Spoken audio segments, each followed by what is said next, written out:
prepay for energy, they'd have to prepay the generators to reserve that energy. This way, no one is unexpectedly out of power. The Public Utility Commission is expected to vote on that proposal on December the 15th. Yep, drama here tonight. The top border official for the White House is refusing to step down from his position. Chris Magnus, the Customs and Border Protection Commissioner, was reportedly asked to resign earlier today. He says he won't. If Magnus doesn't step down, he could be the first political appointee fired by President Biden. The White House's work along the border has been criticized by Republicans who say they are just ignoring the issue. Meanwhile, Texas Governor Greg Abbott says that the state just sent its 300th migrant busload to sanctuary cities across the U.S. He posted about it yesterday on Twitter. Abbott has been a big critic of Biden's border policies, accusing him of doing nothing to fix the record number of illegal crossings this past year. A news you need to know about here. Marlin ISD is canceling all classes on Monday. The district says a rise in sick kids is now forcing them to deep clean all of the schools. Classes are supposed to start up again on Tuesday. Extracurricularly scheduled things for Monday are also canceled unless the coach, the sponsor, or the director lets you know personally otherwise. And it's not just Marlin ISD having issues with sick kids. Districts across the U.S. are seeing an alarming rise in flu and RSV cases. Maggie Vespa has the latest on those numbers. Tonight, America's triple-demic fears are mounting. The flu and RSV spreading fast as COVID still looms and hospitals are filling up. Look, there were so many kids that were sick. Ira and Emily Jenkins brought their 10-month-old Nora to a North Carolina hospital when she began having trouble breathing. You walk into the ER and what did you see? What was it like? Well, when I go in the ER, there was a line. There was like 4 of their parents in line with their babies.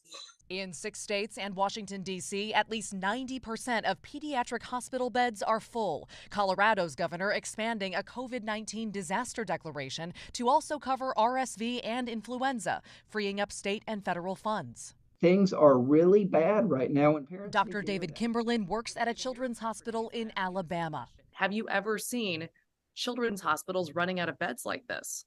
None of us have seen the situation the way it is now. This is not normal. And now concern a COVID wildcard this winter could further strain the system. If you add an Omicron surge to the current RSV surge, there's no place for them. There's no place to put another 50 kids that need to be admitted to the hospital. And with the holidays coming up, doctors say it's a great time to get your flu shot, especially if you'll be seeing lots of family. Taking Care of Teachers is sponsored by Greg May Honda. And here at 6 News, of course, we're grateful to all of you teachers out there that work so hard across our state and our viewing area. That's why we're giving away a prize package valued at over $500 this month. To enter, text the word teacher to 254-777-6000 or go to kcentv.com/teacher. Just tell us why you're thankful. And that makes sense here in the month of Thanksgiving. Well, you might have seen her earlier today, but 6 News has a familiar face to welcome to the show and our 6 News KCEN family. Joining me next week on the desk is Lindsay Lippman. She's the newest member of our team. We're so glad you're here, Lindsay. Welcome.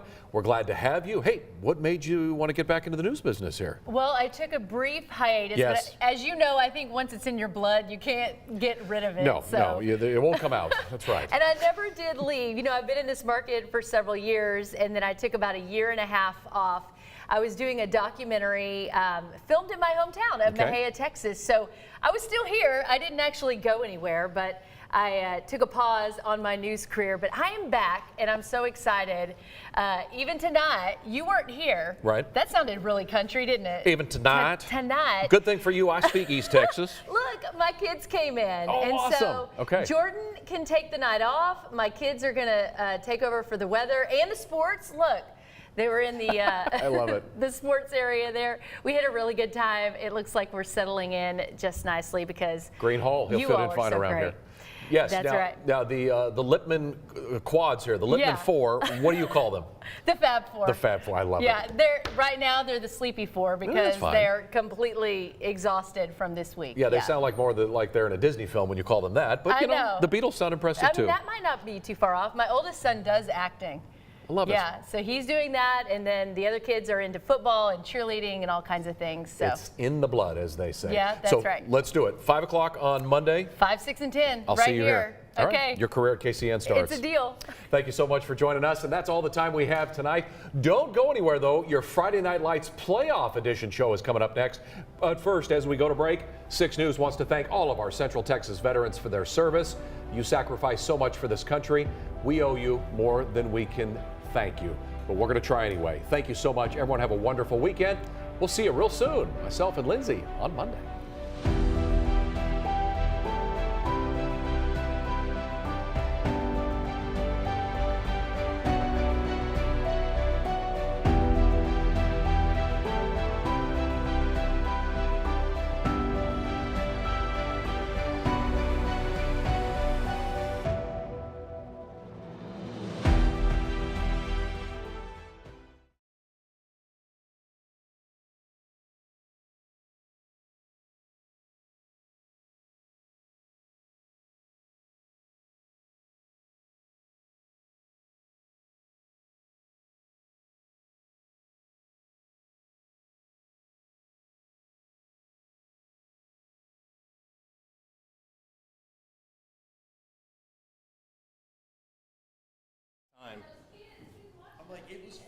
Hello, test 1, 2, 3, 4, 5, 6, 7, 8, 9, 10. The sprint to Arlington.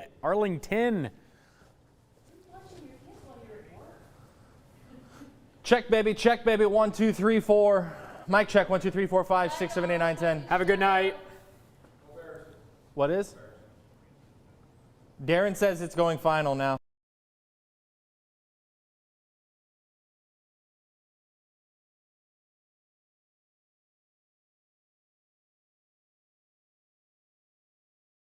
We're the Crawford Pirates, and you're watching Friday Night Lights on 6 News.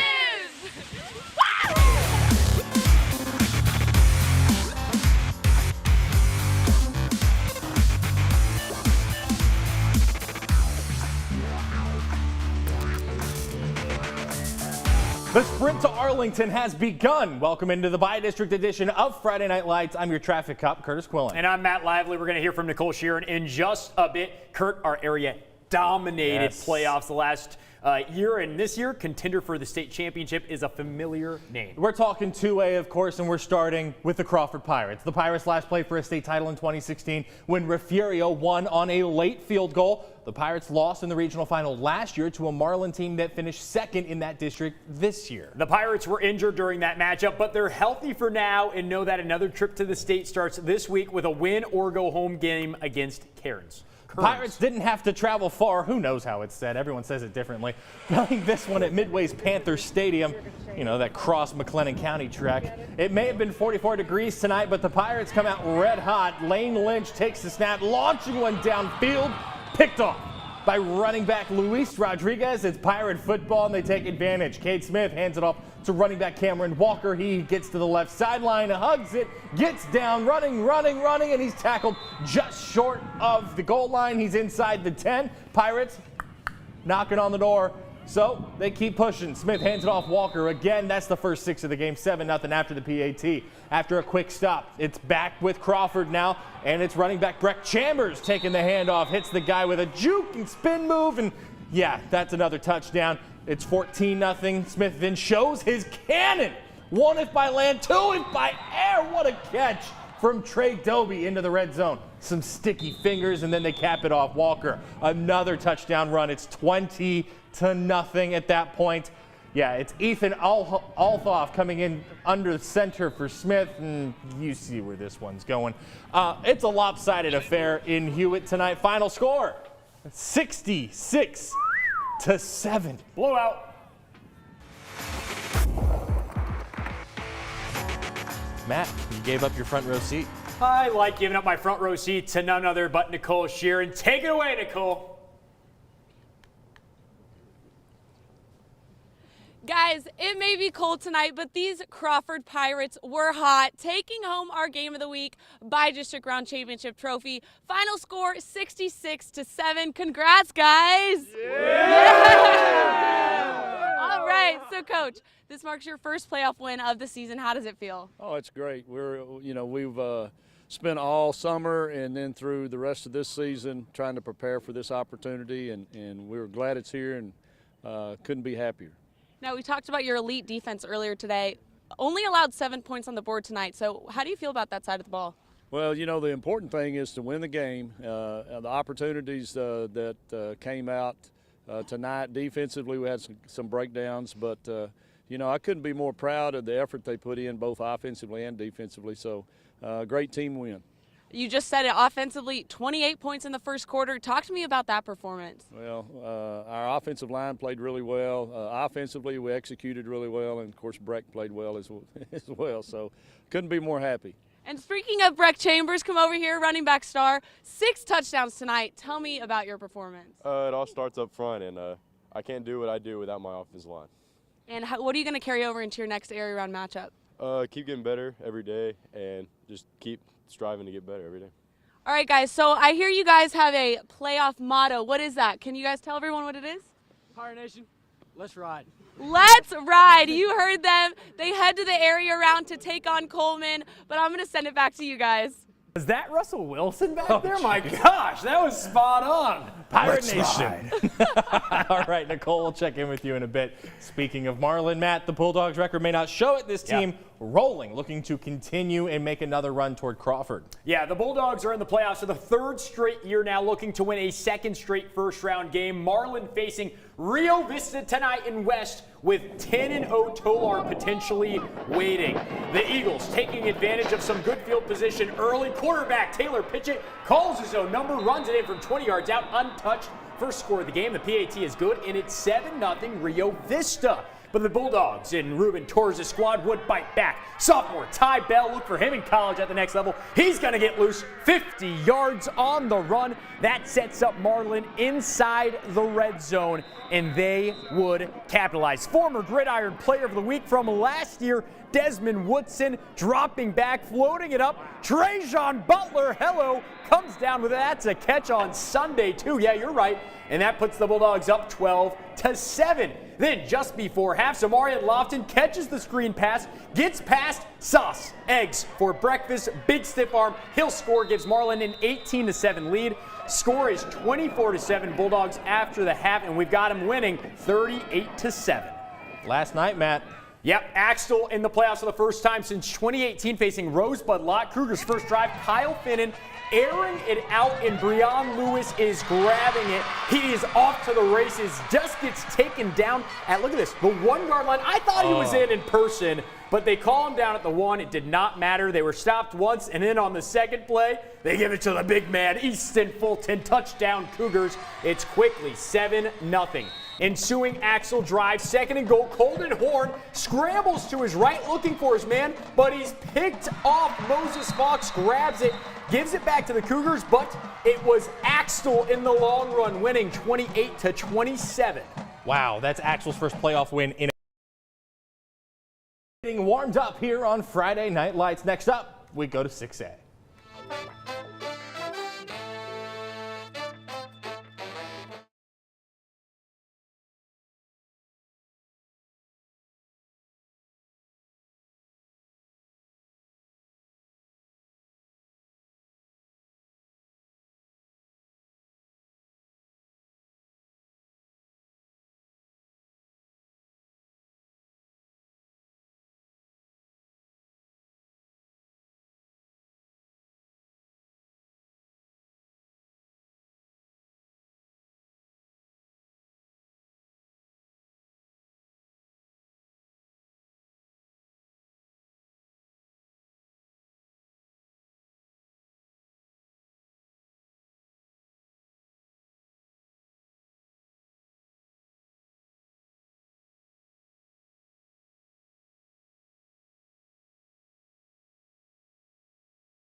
Parker Heights is one of our area's best stories this season, and now the Knights look to do something they've only done twice in school history. Yeah, Kurt Heights has only won 4 playoff games in school history, making runs to the third round in 2002. In 2002. But can the Knights prove to be a dark horse in Region 2? Harker Heights hosting Jerry Edwards' old school, Mansfield, in the 6A Division 2 first round. Knights get a safety for the first score of the game, up 2-0, and they were knocking at the door here, but first 2 runs fail. So the Knights have to go to the air to earn the touchdown. Plake to junior Christopher Robinson, who had checked into the goal line offense, and the big defensive player scores one on offense. 9-0 Knights. Knights defense comes up big tonight, pretty much shuts Mansfield down. In fact, the Tigers' only points on a safety. Knights move on 26-2 the final. Temple hosting Waxahachie in the first round for the 3rd straight year. A win makes them one of 4 schools to win 800 all-time games in the entire state. Final play, first quarter. Reese Rumfield scrambling. Watch this. Fumble. It's stripped. Waxahachie all over Corey King with the recovery, and the Indians take over to start the second quarter. 3 plays later on the ensuing drive, it is 3rd down. Roderick Hartsfield Jr. looks to his right. It's picked off. Nathan Mitchell jumps the passing lane, takes off, cuts back to the middle, cuts back to the right sideline, gets a block, keeps going. He's across the 20, goes down at the 5-yard. Next play, Mikhail Harrison Pilot. She leads after the failed PAT. Up by 9. Ooh. We are still just Nightlights. As we go to break, let's listen to the winner of the Longhorn Band.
2009, the Belton Tigers are outright district champions. Can the Tigers win a playoff game for the first time since the 2016 6A Division I by-district game against South Grand Prairie? Say that 5 times fast. Yeah, can't. Tigers hosting Austin Northeast, formerly known as Austin Reagan High School tonight. First home playoff game for Belton since 2017 against that same South Grand Prairie team. Quarterback Ty Brown about to have a big night here for the Tigers. Up 14-0, busted play. Works out great for Brown and company. Slade LeBlanc on the far side of the field, corner of the end zone. Yeah, there's the score. How about another one before the half? Lennox Underwood with the handoff working very hard. Pumping those feet. Buzz him.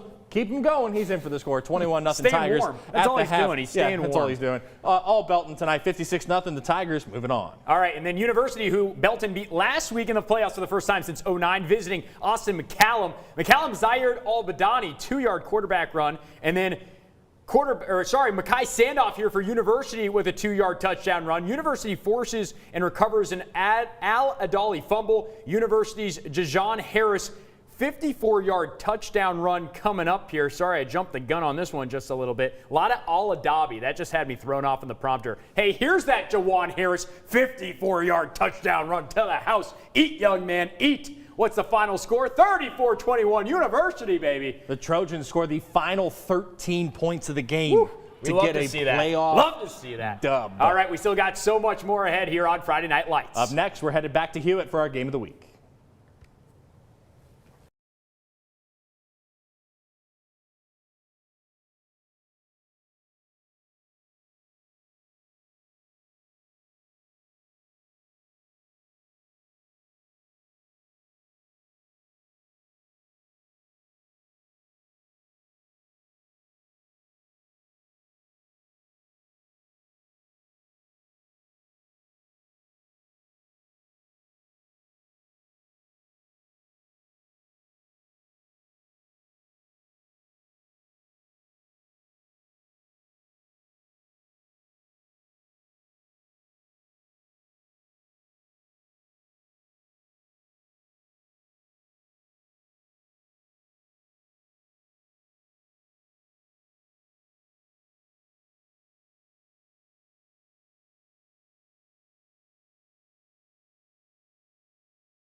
Welcome back to our game of the week, where it was win or go home here at Panther Stadium, and the Crawford Pirates didn't just win, they absolutely dominated. Final score here in Hewitt, 66-7. Crawford Pirates take down the Kern Bobcats, and let's just say it was a powerhouse on all sides of their ball. The offense led with 28 points in the first quarter. Now, this offensive style was led by running back Breck Chambers, 6 touchdowns on the night, but it wasn't just an offensive powerhouse. Defense was also making the noise, holding the Bobcats to just 7 points this season. Now, this is a side of the ball that has 6 shutout wins so far this season, and it's an elite defense that is going to just make even more noise heading into the area round. But stay with us. That's going to do it for the NBC portion, but stay with us because we've got plenty more on the live stream.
We're the Crawford Pirates, and you're watching Friday Night Lights on 6 News.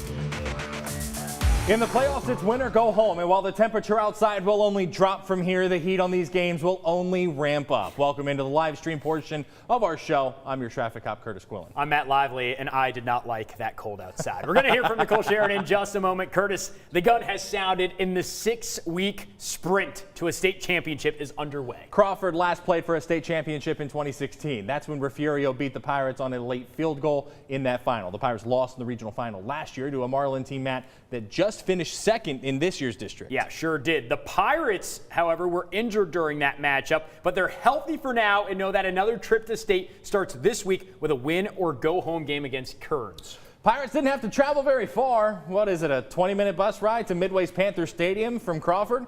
May have been 44 degrees outside at kick, but the Pirates come out hot. Quarterback Lane Lynch taking the snap for the Bobcats, launching it downfield. Luis Rodriguez says, mine. It's Crawford ball, and the Pirates take advantage. Cade Smith handing it off to running back Cameron Walker. Gets to the left side, finds the sideline, starts hugging it like it's his brother, chasing the end zone inside the 10-yard line, just short of the end zone. Pirates keep on pushing. Smith to Walker again. If it works once, it'll work twice. Touchdown, 7-0 Crawford quickly. After a quick stop from Crawford, it's Pirate ball now, and it's Breck Chambers this time taking the handoff, finding the guy with a juke and a spin move, And yeah, it's a touchdown. Smith then shows the cannon. 1 if by land, 2 if by air. What a catch!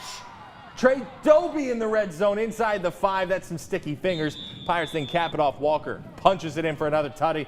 Pirates continue the lead, 20-0. Ethan Althoff coming in for Smith under the center. And yeah, that's Chambers again. And yeah, that a lot blue, of touchdowns. That blue area is the end zone. You see where this is going. 66-7, Crawford wins.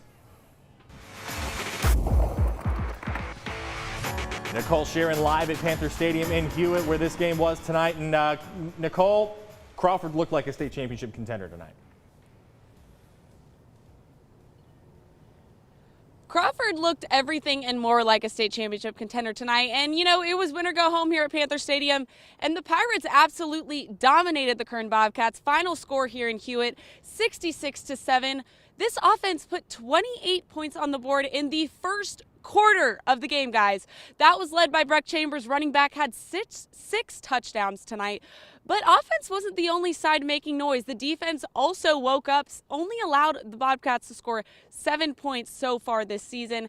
Now, this is a squad who is playing with a chip on their shoulder, had a bad taste in their mouth from last December when they were beat by Marlin in the state semifinal game. This squad is ready to keep on rolling all the way to the state title. I talked with Coach Jacobs earlier. He said this is an elite defense with some senior leadership. They have deep playoff run experience. This is just the start for this Crawford squad, and what a way to open playoffs. They head to the area rounds this week, and it's just a great way to start what seems like a pretty great state title run for this squad. All right, Nicole, appreciate it. We will check back in with you in big picture. Crawford looked really good tonight. She looks really cold. I don't know why. It's not that bad out, Nicole. I think you're kind of exaggerating with this beanie and everything. I was perfectly fine out there. Not a whiff about it at all. Yes, that was what the look on your face said when you showed up to your desk tonight. Nicole, she looks offended. Nicole, go get warm. We'll check in with you in big picture in just a little bit. We're going to have to talk to management about this guy. Sorry. Matt, let's talk 4A. Let's talk reigning champs. The China Spring Cougars look like the favorite in 4A Division I Region 2. Once again, the Cougars are 9-1 with the only loss to private school powerhouse Dallas Parish Episcopal. Can China Spring make it back-to-back trips to Arlington? First, they have to make it 8 straight first-round wins, hosting Fort Worth Western Hills in China Spring last night. I'm guessing Western Hills likes the flip. They also played La Vega in Bellmead 2 years ago in the first round. Keon Butler keeping it on 4th down, and Jatyron Connor gets the stop turnover on downs. Champs in business. Kyle Barton up the middle, untouched, touchdown. PAT no good. 6-0 China Spring. Next China Spring drive, it's Barton again. This time 65 yards up the middle on a foot race to the pylon. Once again untouched into the end zone. 13-zip is the China Spring lead. And Matt, I'm going to ask you a trivia question after this one. Next drive is Cash McCullum in the pocket. Plenty of time going deep down the middle. That's a pretty ball. Hafford, 60 yards for the score. It is 20-0. How long do you think it took for them to get 3 touchdowns off the clock? I'm going to say 2 minutes. 3 minutes and 23 seconds of football. 72-7 is the final. Came in under. Gatesville in the playoffs for a 3rd straight year, facing Smithville tonight in Hutto. Look at that run out. Great angle of it and everything. They've got flags for Veterans Day. Smithville QB Derek Roberson, 45 yards up the gut, evading defenders. Come on, someone take him down. He finds the promised land, and it is 7-0. They're going to celebrate after that one. That's a huge, huge score. Wow. Of course, the Hippo's not playing there. And then Roberson to Jackson Handcuff. What an arm this kid has. 40 yards. At that point, it's 14-0 Smithville. They go on to win, 24-14. They kept it close, the Hornets kept it close after that. Earlier tonight, we showed you highlights of Marlin and Rio Vista in the first round in 2A Division I. Yep, Darren Wallace was at Trojan Stadium in West. He has a recap of the game. What's going on, guys? We had playoff football tonight, and playoff football did not disappoint. You know, in the NBC portion of the show, Matt Lively said Marlin's one of those teams that they're really hot right now, and you might not be able to tell by their record. All you have to do is watch them to find out why. After giving up an opening drive touchdown, after surrendering some pretty favorable field position to Rio Vista, the Bulldogs rattled off 38 consecutive unanswered points. They were hot. They were clicking on all cylinders. It seemed like everybody got a piece of the pie tonight. Ty Bell was running hard. Trajon Butler was making plays. Zamorian Lofton, he got in at the end zone on a tough catch and run. The Bulldogs are hot and they are clicking, and they feel like they can make a run all the way to AT&T Stadium as they remain one of the hottest teams in our area. They have a tough test ahead of them next week, but right now they feel like they can beat anybody. From West, I'm Darren Wallace. I'll send it back to you guys in the studio. Yep, thank you very much. Darren. West is a reigning regional finalist, opening its playoff run last night against Mexia. In the third quarter, 7-0, Cody Klisch bouncing, and now running away from defenders. He finds the end zone, and he puts the Trojans up 14-0. The Trojans' defense was excellent. Look at these back-to-back plays. Hello! Oh, that's not a good way to get the ball handed off to you. And then big man Cash Fuller absolutely blows it up. Very next play, Brett Swift trying to evade pressure. That's the wrong way. He's tackled at the 1. Black Cats forced to punt next drive. Zane Minen from just a few yards out. He puts this game on ice. The West Trojans go on to win 21-0. Now, David Haynes Jr. leading the Wildcats back into the postseason in his first year at Whitney. Second quarter, Teague trying a handoff, but it's on the ground. Nathan Burrows jumps on it, and the Wildcats have great field position. But you're not going to like this if you're a Whitney fan. Very next play, Mason Sealy looking for the end zone. It's picked off by the Lions. What are the chances Teague would end up having to punt on this drive? Wildcats get it back. Sealy finds Marcus Wilson. He has the sideline and the advantage into the end zone for the score. Whitney goes up 21-0 at this point. They dominate 38-15 the final. Matt, one of the biggest sleepers in the state is here in Central Texas. Let's talk 1A Division II, the absolute smallest classification that plays football. This is like you're like Texas. This is a Christmas kid right now. Look, I love Texas high school football. I love small school football. Yes, he does. I will give you at home 3 seconds to guess what team we are talking about. You're wrong. It is the Oglesby Tigers. It says it on the screen there too. Context clues. Come on. I'm going to give you that pass. This guy's just excited. The Tigers, 9-0 this season, with 8 of those coming by double digits. Can the 4th-ranked team in 1A Division II make a push towards the state final? Jeb Dixon has taken to the Tigers to the postseason 3 straight times. They're taking on Iredell, trailing 6-0. First Oglesby drive, Kyler Fawcett on the first offensive snap. He takes this one to the arcade, redeem it for 6. We've got a tie ball game on the massive run. Next Dragons drive, that's just a bit high. The Dragons recover, but that's the wrong direction. And for the first time this year, I filmed a safety, 8-6 Tigers. Now it's tied up at 14. Fawcett scored another touchdown, and now he takes the punt return. And take a guess what happens. Yeah, he's going to score for the 3rd time in the first quarter. They go on to win massively, 60-30. How about a private school game for you tonight? Central Texas Christian School hosting a playoff game once again, facing Dallas First Baptist tonight along FM 93. Second quarter, Lions go to Luke Childs on the left side in the flat, and down the sideline he goes, 60 yards on the house call, 13-0. CTCS leads. I guess they've got better speed and tempo than in Dallas. Ensuing Saints drive, going for the end zone, and whoop, picked off. It's Caden Stringfellow catching one off the string, and he returns it to midfield, pushed out of bounds by First Baptist. The Lions on the prowl. Ensuing drive, if it works once, it'll work twice. Back to Childs, back on the left side, back to the sideline. Yeah, back to the end zone. 20-0 CTCS at that point. The Lions win 54-14. All right, time now for one of our favorite segments each week. It is time for Gridiron Player of the Week. This week's award takes us to West Killeen and the resurgent Shoemaker Grey Wolves. Let's go back out to our own Nicole Sheeran for the story. After Shoemaker missed the playoffs last season for the first time in 3 years, this team approached postseason with a shot at redemption. And this squad is peaking at the exact right time, and that is all led by sophomore quarterback Malachi Jerome, and that is why he is named our Gridiron Player of the Week. It feels amazing. I don't know what else to say about it. It just feels amazing.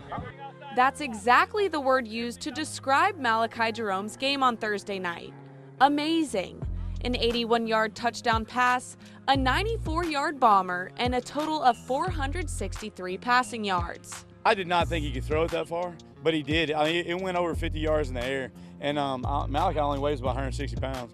And so I just, he kind of crow-hopped one like he was playing baseball and threw it. I knew it was as far as he could throw it, but it was right on the money. It was the kind of throw that took a receiver-quarterback connection to make it happen. It's amazing. He trusts me and I trust him so much. We like brothers. So we have that bond and relationship. So I just trust him to throw it out there, and he trusts me to put it in the right spot, and he's going to go get it. You don't see that every day. So the connection is good. So it's easy, honestly. These throws stunned the entire sideline. But the best part, he's only a sophomore. He's done a really good job. For a sophomore, as good as I've ever had as far as improving during the season. I'm proud of him and what he's accomplished to this point, and looking forward to the good thing about sophomore is he's going to be a junior next year. That's a good thing. With 2 full years ahead, this is just the start for the QB1. It's going to come to him easy. So he could be one of the top players in the country, in my opinion, if he just keep playing in work. This Shoemaker squad is peaking at the exact right time. A QB playing lights out, a receiver with sticky fingers, and that win Thursday night clinching a playoff berth. It feels amazing to give our seniors another chance to play in the playoffs, because most of them haven't played since their sophomore year in the playoffs. So it feels amazing to give them extra games for their senior year. An extra game that many people doubted. Nobody expected us to be here. We had some doubters, and that's what Coach Foreman told us, and we knew that coming in as a team. So we just wanted to prove everybody wrong and show them what we could really do. It's safe to say the squad did exactly that on Thursday, led by the star sophomore under center. Malachi, that's just a big accomplishment for him as a sophomore doing this. Nobody thought he could do this, but only us, so big.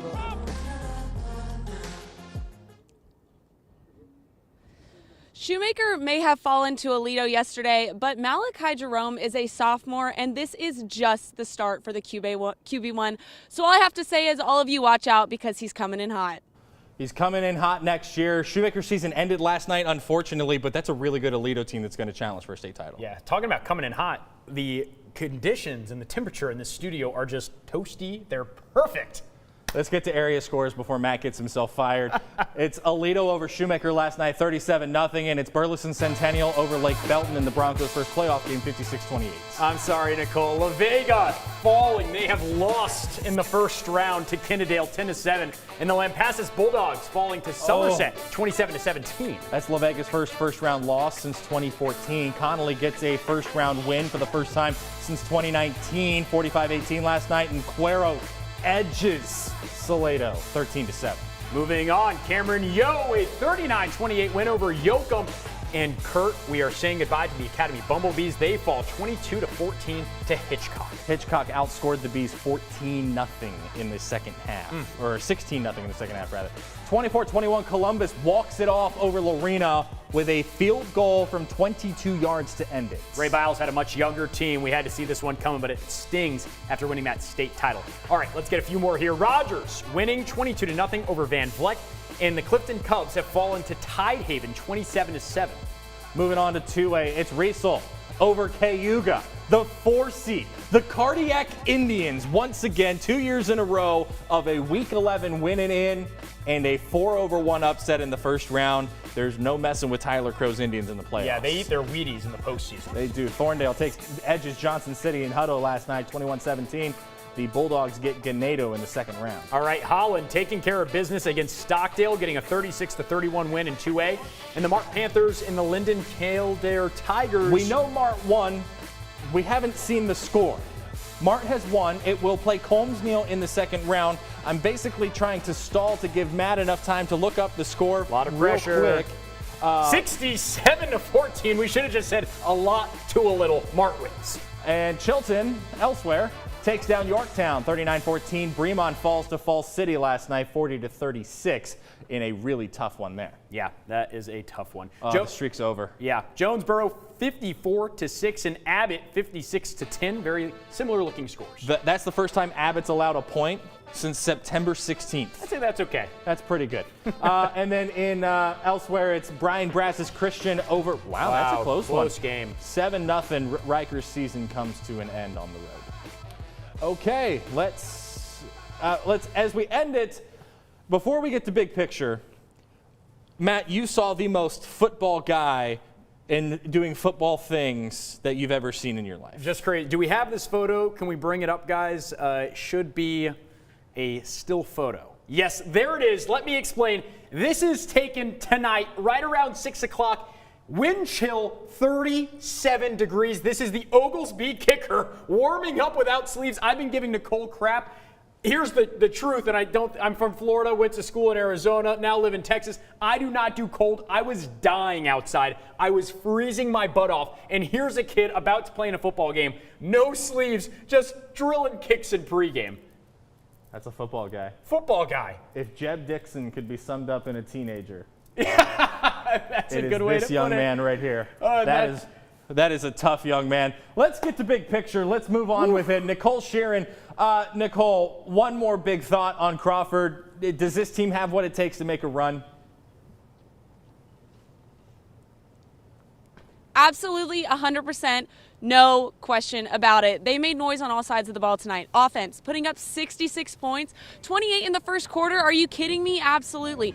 Defense, holding this team to 7 points. You're talking about a team who has 6 shutout wins so far this season. It's an elite defense.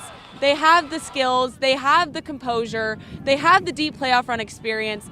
I'm calling it right now, Crawford to the state title game. Okay, I like that call. Especially coming out of the left side of the bracket. You don't have to see Refugio or Shiner or Timpson until the state championship game. It's a pretty favorable draw for the Pirates. Yeah, for sure. Okay, so we're going to talk six-man real quick before we jump back up to the biggest bracket because Harker Heights is an incredible story, and my brain keeps forgetting to text Jerry Edwards. Look, six-man, 3 legit top 5 teams in the state, in our area. It's Oglesby in Division 2, and then 2 top 3 teams in our area as well, and number 1 Abbott and number 3 Jonesboro. Are we on a collision course for Jonesboro and Abbott in the state semifinal? The scores were very similar tonight if you saw them. I think it was like 56-10 and 54-7 or something like that. These are 2 teams that play very similar styles, score a lot of points. I would love that. It would be so much fun. And here's the other thing to keep in mind. And Nicole, you saw Abbott in person last week. I saw Jonesboro in person last week, or 2 weeks ago rather. Look, Abbott hasn't allowed a point until this week, since September 16th. Jonesboro is 10-1, and the one loss is to the reigning state champ, number 2 Westbrook. So that's a pretty good resume. Nicole, thoughts on Abbott? Because of the 3 of us, you are the only one who has seen the Panthers this year in person. See, watching Abbott in person, first of all, it was my first 6-man game. It was pretty incredible to watch, but that's a team, like you said, they haven't allowed a point on the board since September, and that streak ended last week.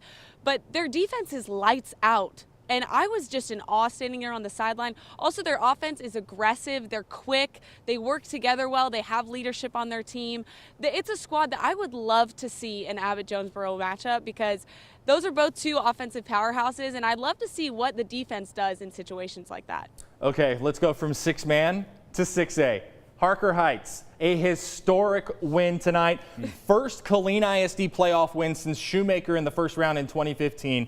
First win in the playoffs for Harker Heights since the 3rd year the school was open in 2002. How big of a win is this for Jerry Edwards and company? And Nicole, we'll start with you. Do the Knights have what it takes to get to a regional final where they might run into DeSoto? I definitely think they do. I mean, I thought that way when they took down Temple. That's a squad who's not messing around. And Jerry Edwards is serious. He means business. He's developed this squad to be an absolute powerhouse. They have that star running back on their team. They're no joke, and they're waking up when it matters the most, and that's right now, and they're making that run. Matt? Yeah, just to build off that, you're talking about Rashawn Sanford there. You say this about Central Texas teams. When you have a lot of D1 talent, it usually equates to very good things. We saw it with Marlin last year. We see it time and time again with a lot of our programs. And Harker Heights is just one of those programs that has a ton of Division I talent, and it's led and anchored by Rashawn Sanford. They've cleared house in the regular season. Right. They take down Temple in really impressive fashion where they just don't allow them to score any second half points. This is a great defense, and it can be an explosive offense in the right situations. I certainly think we could see Harker Heights at AT&T Stadium. And really, when you talk to Jerry Edwards, he'll tell you that the only loss that Heights has this season is because it just couldn't find its rhythm not because of anything Permian was doing out in Odessa in week 4. Which was a very close game. I think it was 28-27, yeah. But it was like 27-10 at the half or 27-7 at the half. But look, and this is what Edwards told me. We didn't play well. We were slow to start the third quarter. We cost ourselves that game. And he knows that. His kids know that. And Permian's a much bigger school.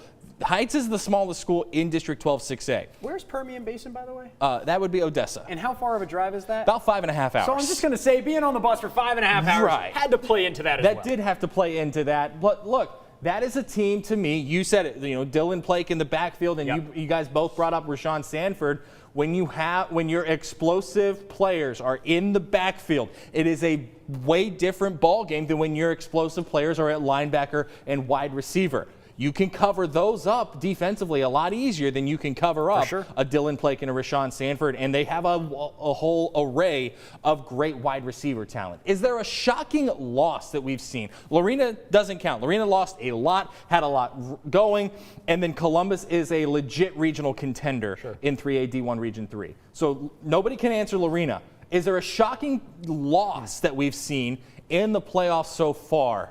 And to me, and I'll go first, and then I'll go to Nicole. It's Temple, and not because they lost. This is a good Waxahachie team, and it's a really young Temple team, save for Harrison Pilot and Torian York. But it's the fact that they turned the ball over 4 times, 5 times, and just couldn't find a rhythm. And 2 steps forward, 1 step back. Nicole? Kurt, actually, that was mine, and that's a really good one. But another one that just came to my mind, Rosebud Lott Axtell game. Now, not that it's necessarily shocking, because those are both 2 great programs. It's more just upsetting, I guess, a little bit. I really thought that Rosebud Lott was going to take that one away. It was, 28-27 final? Such a close game. I saw that, and I just went, oh, come on. But, I mean, in Axtell, they're a great program, and what a matchup. Matt. All right, so I had Temple. You said Temple. I had Rosebud Lott, not because we didn't think Axtell was going to make that run, but just because the circumstances of the game, Rosebud Lott was leading. They end up giving the lead away. So I'm going to go kind of off the beaten path. I'm going to go Lake Belton. And okay, I can see that. I'm not going to say that they were expected in their first varsity year, but we've just seen them be really dominant at times and really good at times this year. And so I would say Lake Belton. I would even say, and the matchup was not good, but Shoemaker. We saw great things from Shoemaker. We did. Maybe not that they lost, but they lost in the fashion in which they did. 2 schools that had great regular seasons, and we want to credit them on that, but certainly disappointing to see them lose in the first round. And the talk around the state was there's not a more dangerous 4 seed in any bracket than Colleen Shoemaker, and it didn't look like. I don't know if, to me, that's a credit to Aledo. That says Aledo is hands down the favorite on the left side of the bracket. Okay, 2 minutes to go in the show. Baylor, Kansas State, tomorrow night, 6 p.m. Matt and I will be there freezing our tails off. Nicole, you can rub it in our faces that you're out at the game of the week tonight, tomorrow. Look, one big key from each of us, and then I have a question, so let's fly through it. And to me, penalties. They will kill you against a team like this. Matt. I'm going to go Deuce Vaughn. Dave Aranda said best rusher and best rushing attack that they have seen so far. This defense has been torched time and time again. They've got to shut down the K-State running back. Nicole. Absolutely. Wildcats, they're a heavy running offense. 70% of their balls are on the ground. Baylor's got to be lights out tomorrow. Okay. The ticket thing this week. Shocking to me. These 2 teams are tied for second. They're 2 of the 4 teams that are still in the hunt for a Big 12 title game, and this game wasn't sold out until a donor bought the rest of the available tickets and gave them away. Like, what is happening? Is it an indictment on the fan base for Baylor that it took free tickets to get this game sold out? Nicole, you answer first, because I think everyone knows what my answer is. See, I don't know. I mean, I guess Baylor fans, I really don't know, to answer your question, Kurt, because think about it. It's a night game. That's lit. I want to be at a night game. Also, just a side note, I really hope they do the blackout jerseys, because that would be iconic. They aren't. But I really don't know. Baylor fans, what's the deal? It's a night game against a great team. I don't understand what the problem is. And you're one of 3 teams that controls your own destiny in the Big 12. All right, I'm going very quick. Matt Jones called Texas Tech fans fake fans after that Lubbock game. A lot of Baylor fans in my mention saying we should probably clean up our own fan section before we talk about others. That's all I'll leave it to. There will not be blackout jerseys. Nike doesn't have that turnaround time, but K-State better bring it after their fans came at Baylor fans on Twitter. That's it for this season of Friday Night Lights. Nicole, we'll see you tomorrow. High school football coverage continues as the week rolls on. For Matt Lively, Nicole Sheeran, producer Ethan Clark, Rob Kelso, Michael Graham, Johnny Gonzalez, and all of us working the late shift at 6 News, we say so long. We will see you next week. Chilly in here. Under the football lights.